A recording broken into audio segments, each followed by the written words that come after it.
Não há nada mais alegre do que a risada de uma criança, a não ser que seja 1 da manhã e você esteja sozinho em casa.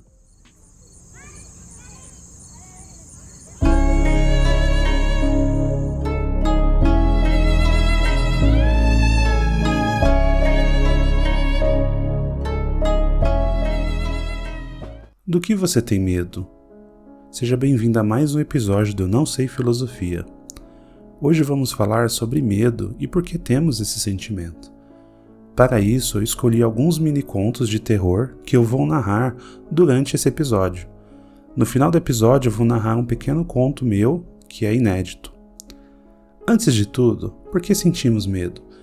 O medo nada mais é do que uma forma que o nosso corpo encontra para preparar a gente ou prevenir a gente de algum risco, perigo iminente. O cérebro manda sinais para o corpo para aumentar as chances de sobrevivência, né? Então é natural que a gente tenha medo, por exemplo, de um animal perigoso, como um leão ou uma cobra, assim como a gente pode também ter medo de um outro ser humano, como um assalto. Durante milhares de anos, o nosso corpo foi treinado para tentar sobreviver a algum desses ataques. Por ter crescido com cães e gatos, me acostumei com um barulho de arranhões na porta enquanto dormia. Agora que moro sozinho, é muito mais perturbador. Alguns tipos de medo também podem ser causados por coisas que não conhecemos, como medo de escuro, medo da morte, de fantasma ou coisas sobrenaturais. Se a gente conhecesse, por exemplo, o que tem no escuro, ou se existe vida após a morte, ou até ter a certeza se existe ou não fantasma, esses medos acabariam. Então aquilo que a gente não conhece também pode nos causar medo, ansiedade e coisas do tipo. Parte desses medos do que é desconhecido, eles podem acabar se tornando irracionais, que é o que eu vou falar daqui a pouco, pois isso pode até prejudicar a forma como a gente vive. Uma ventania súbita e um vozerio na rua o levaram até a janela, de onde avistou a praia, que estava seca, numa extensão de centenas de metros a perder de vista. Procurou o mar com os olhos e o viu no horizonte, erguendo-se até a metade do céu, como se fosse uma naja prestes a dar o bote.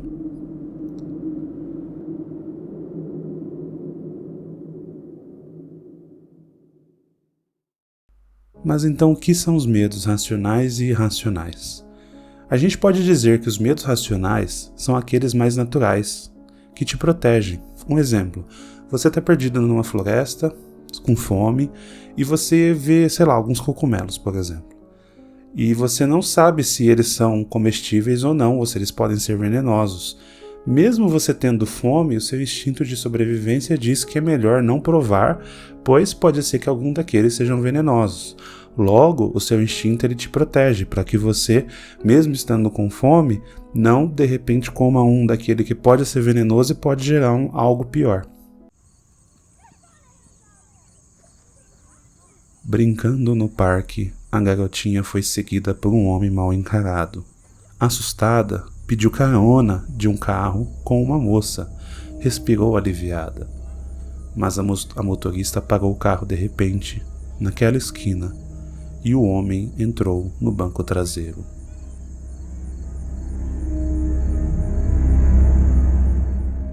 Falando já dos medos irracionais, eles são aqueles que você sente, mas não necessariamente ele faz um sentido.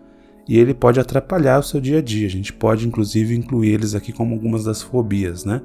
Então, alguns exemplos, né? Medo de falar em público, medo de subir no elevador, medo de pegar um avião.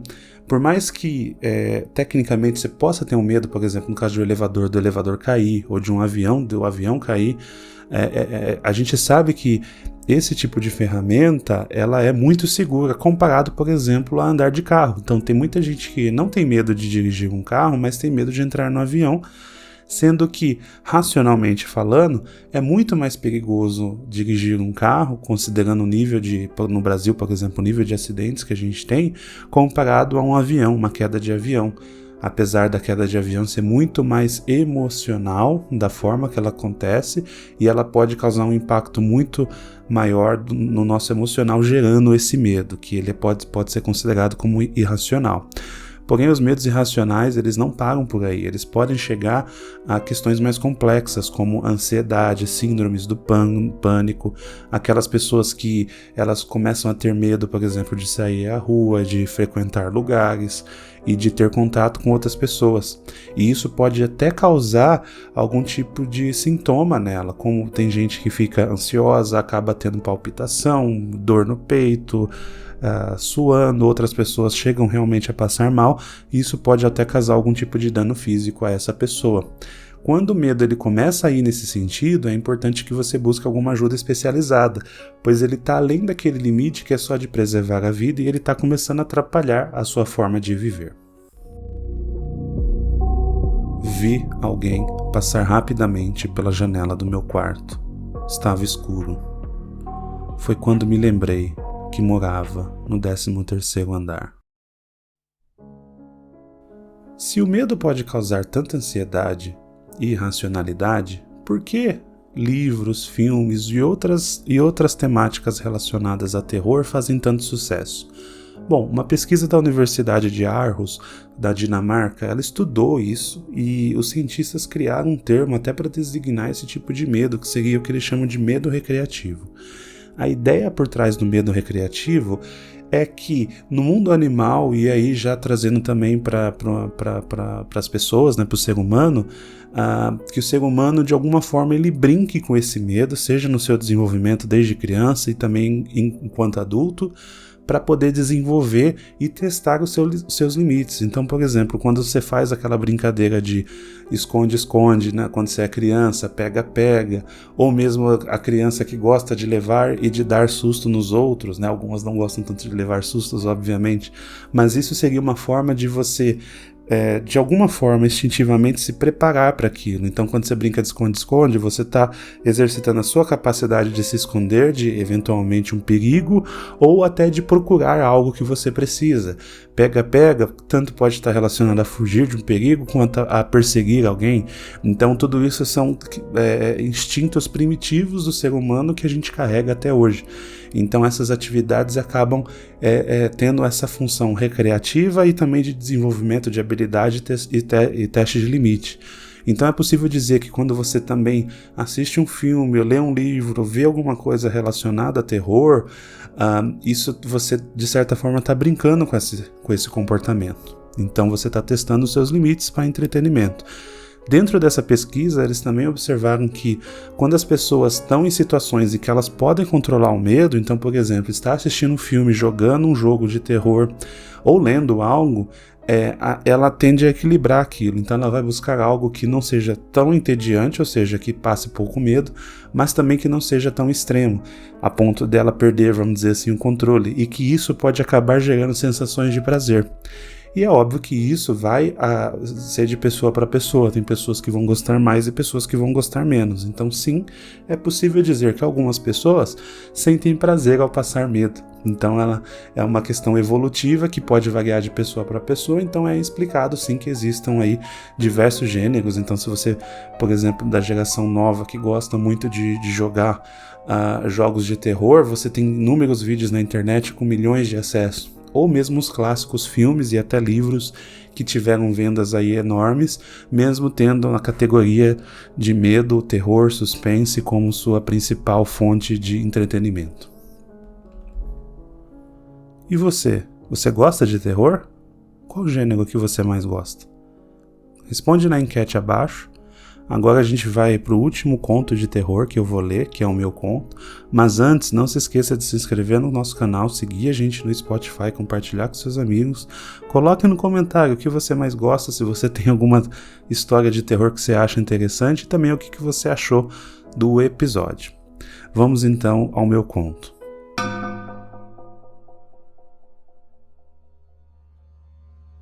Olhos Amarelos, por Marcos Farias. Antônio estava caminhando pela rua. Era uma madrugada escura e fria. Ele estava sozinho.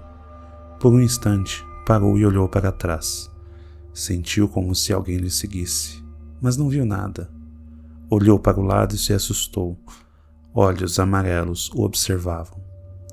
Ele sentiu um arrepio por todo o seu corpo.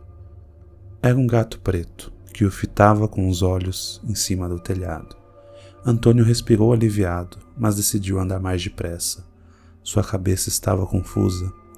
Quanto mais andava, mais seus pensamentos se misturavam e ficavam confusos. Começou a ouvir passos, mas não quis olhar para trás, pois sentiu um pressentimento ruim, um aperto no peito, como se aquele fosse o seu último momento. Agora estava correndo, como um desesperado, numa escuridão. Tinha certeza, iria morrer. Mas como? Por quê?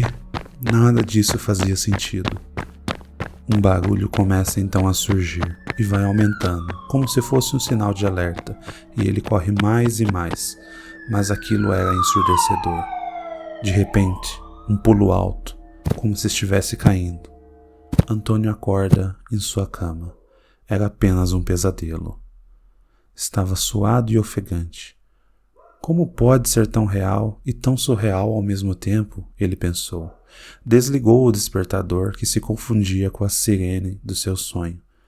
3 da manhã. Ele precisava se levantar. Afinal, entrava no trabalho às 4h30 e precisava se arrumar. Tomou banho, se arrumou e saiu de casa. Na rua, tudo escuro. Apenas alguns postes iluminando o caminho. A lembrança do sonho vinha à sua memória, mas tentava se esquecer. Escondendo-se em seu casaco, ele apertou o passo. Do alto de uma casa, os olhos amarelos lhe acompanhavam mais uma vez.